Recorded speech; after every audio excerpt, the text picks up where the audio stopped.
Hello, I'm Will Nelson with Nelson Tractor Company here in Blairsville, Georgia. Today I'm going to spend just a few moments to go over with you some of the top 10 things that we look at on used tractors. Many of you may not want to buy a brand new tractor, or a used tractor may be all that you're looking for. So whether you buy from a dealer or from an individual, there's certain things that you all should look at whenever you're going to buy a used tractor. The first thing that we look at when we check a tractor out is the safety features. The first and foremost, the number one safety feature we want to look for is a roll bar. Does the tractor have it? Some of them that are older did not come with roll bars, but the newer models all have them.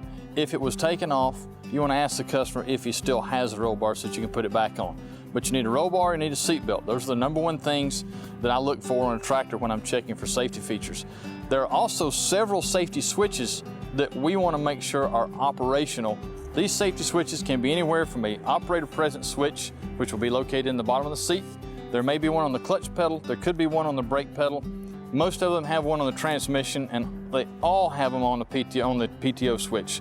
Those are things does not allow the tractor to start unless you're out of gear, brakes are applied, PTO's out of gear, and the transmission's out of gear. They're all safety features, but check those and make sure they're operational. The second thing I do is I look for the obvious things. I look for sheet metal, I look at the paint, what's the paint quality. In this case, this tractor, it's been around a little while.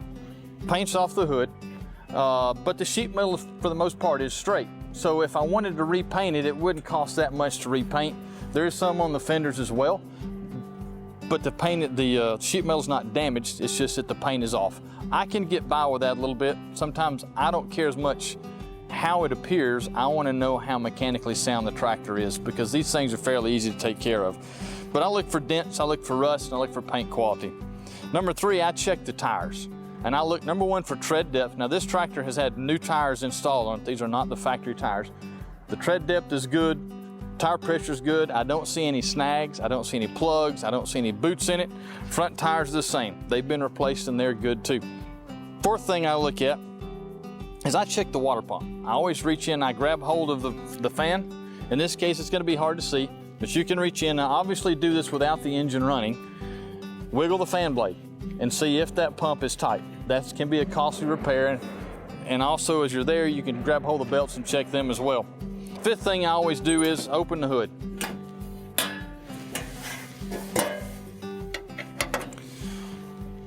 When you open the hood, radiator's right here, and again, make sure the engine is off, make sure the engine is cool.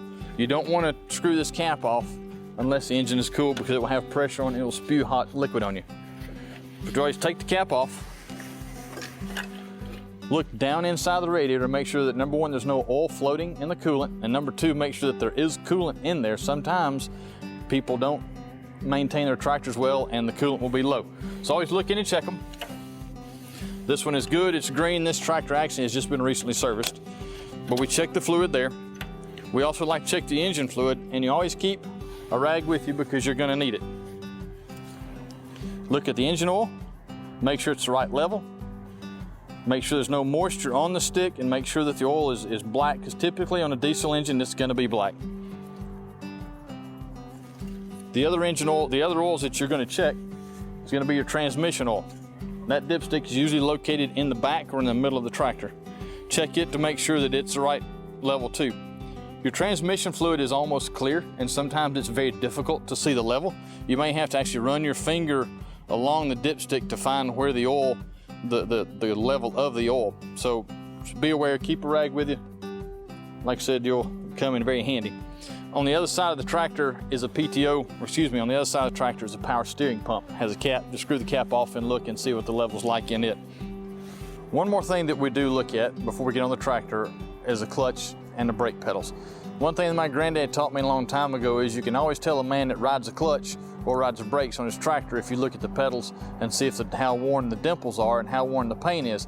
If they're worn slick all the way across and there's no paint on his pedal, then you know you've had somebody that's ridden the brakes or ridden the clutch a lot. In this case, the person on this tractor didn't ride the brakes, didn't ride the clutch. The paint's worn down and the dimples are worn just a little bit, not very much. But that's one thing to always look at. It's a dead giveaway as to what kind of operator you have and whether you need to be concerned with premature clutch failure or premature brake failure. After you complete your walk around, I would suggest getting in the seat, locking the brakes, making sure transmission is out of gear, cranking the tractor. What we're gonna look for in this case is, at an idle, we're gonna look at the smoke coming out of the exhaust. You will wanna let the tractor warm up just a little bit, and then you wanna pay attention. Is the smoke coming out, is it white? Is it blue? Is it black? Or is it basically clear? Those different colors would tell you a lot. Obviously, if the smoke coming out is pretty much clear, then everything in the engine should be fine. If you're getting a lot of white smoke, it could indicate that you have something wrong, and maybe a bad head gasket, or you have something where water is getting into the fuel system. The second kind of smoke we look for is blue smoke, and it's just kind of a bluish tint to it. Typically, if it's blue, you're burning oil, and it could mean that the rings are getting worn. It could mean that you have some other internal issues with the tractor.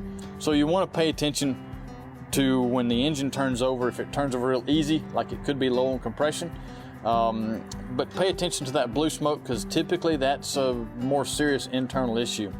The third kind of smoke that we look at is black smoke. Black smoke I don't mind as well, because typically speaking, black smoke is more fuel and air related, which is an easier fix. Most of the time when I see a black smoke, it's because the air filter is clogged up and needs to be cleaned. Obviously, what you want the most is you want to see clear smoke or no smoke at all. That would be the best thing. But always do crank it up, let the tractor warm up, pull the throttle back after it's warmed up, rev the engine up, push the throttle back off, and as the engine throttles down, sometimes you'll get a puff of a different color smoke, and that's what we're looking for. If it smokes all the time, you got a pretty serious issue.